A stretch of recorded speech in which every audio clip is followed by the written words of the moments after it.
During the early hours of Sunday, June 20th, 2004, police received a distressing emergency call from Jacqueline Krimble, known as Jackie. She informed the officers that she and her husband had been assaulted.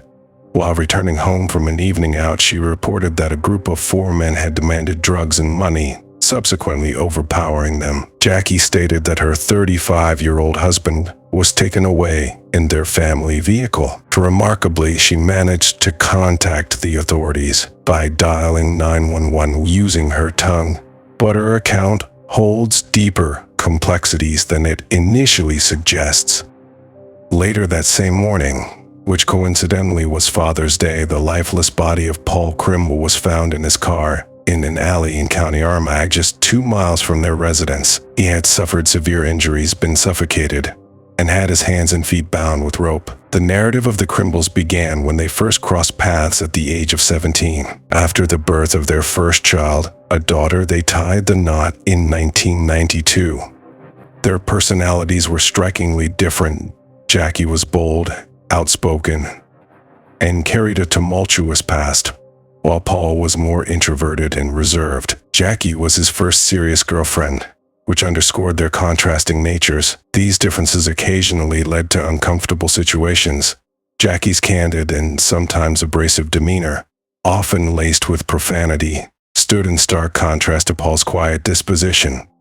Nevertheless, when Jackie introduced Paul to her family, they were taken aback by his genuine kindness and warmth. Although Paul was an unconventional choice for Jackie, her family regarded him as a commendable partner for her. Despite their differences, when Jackie became pregnant, Paul felt a strong sense of duty to support her. Coming from a devout, traditional Christian background, he felt compelled to propose to Jacqueline. However, prior to their wedding, Paul confided in his best friend, revealing that he did not love Jackie. Despite his friend's attempts to dissuade him, Paul felt compelled to marry Jackie for the benefit of their child. Although he wasn't entirely emotionally invested, he held on to the hope that love would blossom over time. 6 years after their wedding, and with a second child in tow, Paul and Jackie relocated to the rural village of Ahori in County Armagh, seeking a larger home to accommodate their growing family. Financially, they thrived. Paul worked as a mechanical engineer in the aerospace sector while Jackie managed the household and cared for the children. To outsiders, their life seemed successful. However, underlying issues in their marriage began to surface. Jackie frequently left Paul to handle the children while she spent time at a local pub. When Paul raised concerns about her behavior, she responded with hostility. Over time, Jackie earned a reputation in the village as a party-goer, often referred to as a loose woman. Her frequent bar visits stirred trouble, creating discomfort among the locals and hinting at her troubling behavior. This turmoil seeped into their home life, with their daughter recalling the tension of walking on eggshells around Jackie, anxious about her unpredictable mood swings. Even simple questions could provoke her anger, leaving Paul and the children bewildered by her reactions. Their daughter also noted the fear Paul had towards Jackie. Initially, as police began investigating Paul's murder, they accepted Jackie's version of events without skepticism. However, as the inquiry unfolded, attention shifted towards her. Within the first day, investigators began to view her as a potential suspect. Early findings from initial door-to-door inquiries indicated Jackie's involvement in an affair, which seemed to be common knowledge in the community. Local farmer Roger Ferguson, aged 31, was identified as the man with whom Jackie had been romantically involved, a relationship that began after their family settled in Ahori. A police investigation examined the dynamics of the Krimble marriage and Jackie's relationship to uncover potential motives behind Paul's murder, with financial gain being a significant consideration.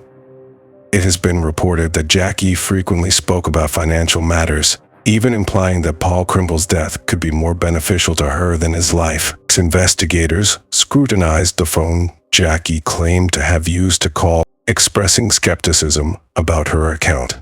To verify her claim, they sent the device to a forensic lab for analysis. The presence of Jackie's saliva on the phone pad corroborated her narrative. Shortly after the murder, Armagh police interviewed Jackie. Although she was not charged and was subsequently released, She attended Paul's funeral, receiving support from friends and family as she exited church. Roger Ferguson was also questioned, but his mother provided an alibi stating he was in bed around 2 a.m. Lacking direct evidence linking Ferguson and Jackie to the crime, the police resorted to secretly recording their conversations.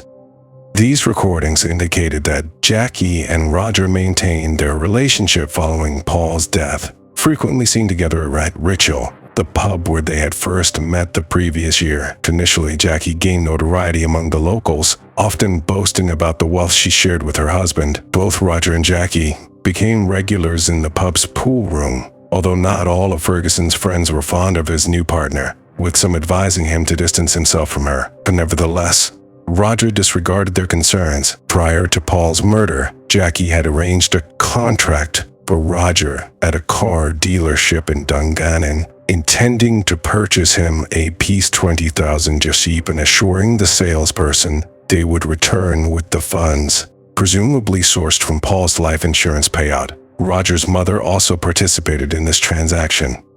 Meanwhile, Jackie secured employment at a shelter in Ritual.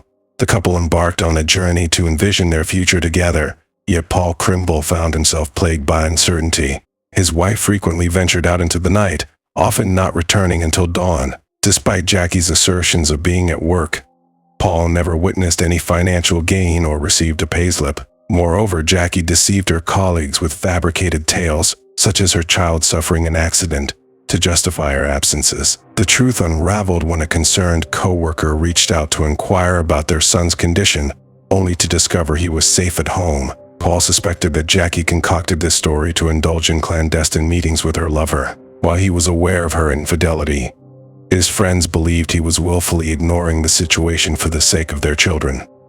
Paul endeavored to create a prosperous life for his family, yet Jackie remained perpetually discontent. Regardless of the financial support he provided, their marriage felt devoid of love, a sentiment echoed by Jim McFarland, Paul's lifelong friend. Over the years, Jim had witnessed their interactions and noted the absence of warmth.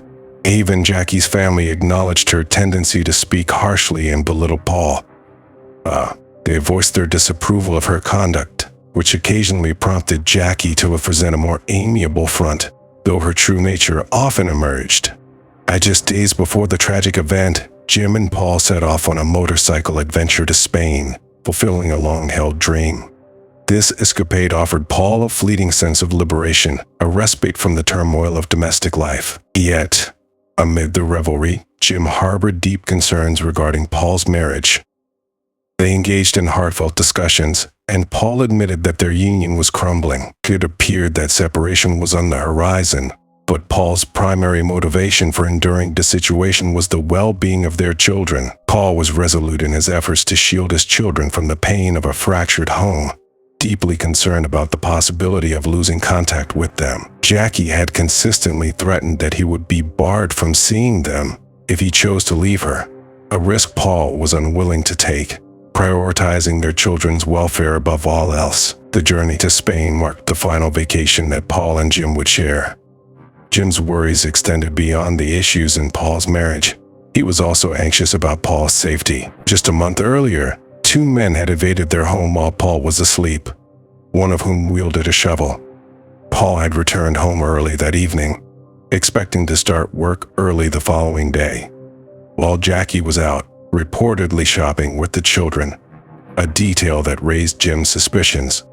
Paul recounted hearing voices in the hallway and, in his confusion, mistook the intruder for his family returning from their outing. In a state of panic, he called out for Jackie, only to find himself face to face with a man holding a shovel. Acting swiftly, Paul managed to fend off the intruder, who then fled. Another masked individual shouted from the hallway, prompting Paul to pursue them. He observed the two intruders exchanging glances before escaping the house. The following day, Jackie provided her co-worker with a bizarre explanation for the break-in, claiming that the assailants had targeted her due to her supposed military service, a complete fabrication since she had never served. Jackie's deceit escalated as she falsely accused Paul of pressuring her to enlist in the military. However, her most outrageous lie was directed at her lover, Roger Ferguson, to whom she claimed she was pregnant with twins but had suffered a miscarriage due to an attack by Paul. This led the police to begin suspecting Roger Ferguson, who readily accepted Jackie's negative depiction of Paul, believing that he had harmed both her and their children. Upon Paul's return from Spain, Jackie made arrangements for the children to stay with their paternal grandmother in Carrickfergus and extended an invitation to Paul for drinks, marking a shift from their usual interactions. This thoughtful gesture, atypical for Jackie, instilled a sense of hope for reconciliation in Paul, prompting him to accept. They proceeded to a nearby bar, where Jackie encouraged Paul to consume more alcohol than he typically would, leading to his significant intoxication. Surveillance footage recorded their departure from the bar at 1:23 a.m., which was the last confirmed sighting of Paul alive. Despite leaving the bar at that hour, Jackie did not contact emergency services until 2:35 a.m., tweeting a notable time discrepancy. Typically, the journey from the bar to their residence would take approximately 5 minutes, raising questions about the delay. Additionally, several other concerns emerged for the police investigation. The positioning of the phone in the house also raised suspicions if Jackie's account of it falling from the table was accurate. It seemed improbable that it would land upright with the cord still neatly coiled. Investigators sensed something was amiss at the crime scene. When law enforcement arrived at the residence around 3 a.m., they discovered Jackie kneeling on the left side of the hallway, her hands bound with straps, while her feet remained free, a detail that raised eyebrows. An officer used a penknife to release her.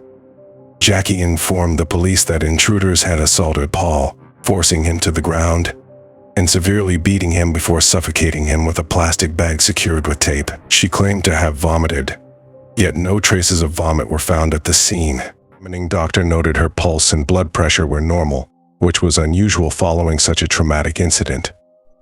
Forensic analysis uncovered footprints from a size 10 Caterpillar boot in the hallway, matching those of Roger Ferguson. Additionally, DNA from a cigarette found in the house was linked to Roger Ferguson's genetic profile, although the defense contended that this could have originated from a prior visit. The cables used to bind Paul's wrists and ankles were found to contain DNA belonging to Roger Ferguson, while Jackie's fingerprints were discovered on the plastic bag that was used to suffocate Paul. Significantly, the entire roll of plastic bags and the tape used to secure the bag around Paul's neck were returned to their original drawer, indicating they had been replaced after their use. A significant development occurred when law enforcement reviewed Roger Ferguson's phone records, revealing a call made to 17-year-old Colin Robinson at 2:21 a.m. on the night of the incident. Initially, Robinson claimed he was merely providing transportation to the Crimble house, but after thorough police questioning, he admitted to his involvement, caught between his loyalty to friends and the obligation to tell the truth. Ultimately, Colin Robinson confessed to assisting Roger Ferguson in disposing of Paul's body, which proved crucial for the police in reconstructing the events of that evening. Shortly after Paul and Jackie departed from the bar, they were heading home when Roger Ferguson forcibly entered their residence, followed closely by Colin Robinson. An altercation ensued, resulting in Paul falling to the ground.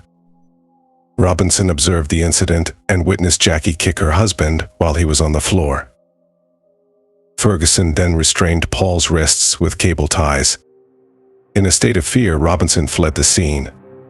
A few minutes later, Ferguson called him, and he reluctantly entered the Crimble family vehicle. Inside, he discovered Paul's body in the back seat and attempted to leave, but Ferguson insisted he remain. The car was subsequently driven into an alley and abandoned. The following day, Paul's body was located 2 miles from his residence. After a 4-month trial, both Roger Ferguson and Jacqueline Crimble were convicted of murder on May 17, 2007. Colin Robinson was found guilty of aiding an offender, while Roger's mother, Dawn Ferguson, was convicted of obstructing justice by providing her son with a false alibi. The judge addressed Roger Ferguson, stating, "It is my belief that your involvement in this matter stemmed from your romantic relationship." He then turned to Jacqueline Crimble, remarking, "In your failure to tarnish your husband's reputation, you ultimately took his life." This act constitutes the highest form of betrayal. Judge McLaughlin emphasized that, by leaving Paul vulnerable and alone in his residence on Ballybri Road in a hurry, they had assumed the role of executioners. And Roger Ferguson, akin to executioners, placed a bag over his head, secured it around his neck, observed his struggle for breath, and awaited his demise. The cruelty of your actions is undeniable. The judge further noted, your betrayal of your husband is of a magnitude that is almost biblical. Addressing Ferguson, the judge dismissed any notion that he acted out of being trapped by Crimble, asserting, the reality is that you took a life to benefit from Paul Crimble's death. You engaged in this act with full knowledge and intent. Consequently, Roger Ferguson was sentenced to life imprisonment with a minimum of 18 years, while Jacqueline Crimble received a life sentence with a minimum of 20 years. Colin Robinson was sentenced to 3 years in prison, and Dawn Ferguson, Roger's 57-year-old mother, received a 12-month conditional discharge. The grieving mothers of both Paul Crimble and his wife expressed their relief that justice had been served, sharing a desire to rebuild their lives. Phyllis Cree, Jackie's mother, acknowledged that while justice had been achieved, she wished for her daughter to remain incarcerated. Anyone who commits such acts as my daughter did deserves a lengthy imprisonment. In these circumstances, life should truly mean life, she stated. Ultimately, Jackie did not receive any of Paul's PS $300,000 life insurance, as a judge mandated that it be held in trust for their 2 children. In 2013, Danielle, the then 21-year-old daughter of Paul and Jackie, publicly voiced her disdain for her mother, revealing that Jackie continued to ruin her life from behind bars. In a revealing conversation with the Sunday Mirror, Danielle disclosed that Jackie manipulated her parental authority over both Danielle and her younger brother, Adam, using it as a means to control and intimidate them into accepting her claims of innocence. She attempted to entice me into visiting her by promising to sign the consent form for a school excursion if I agreed to see her, Danielle recounted to the publication. However, upon my arrival, she would vehemently assert her innocence and refuse to sign the form when I expressed my disbelief. As a result, I was the only child in my class left behind. Reflecting on the period following her father's passing, Danielle noted that she never witnessed her mother exhibit any signs of grief or regret. She revealed that Jackie continued her relationship with Roger Ferguson. The ultimate affront occurred when Jackie incinerated all of her husband's possessions and photographs just weeks after his demise. Danielle managed to salvage a single photograph of herself with her father, which she now cherishes deeply. She is not my mother, she is a monster who not only took my father from me but also stripped away my childhood. Jacqueline Crimble is set to complete her 20-year sentence in 2027, steadfastly denying any involvement in her husband's murder.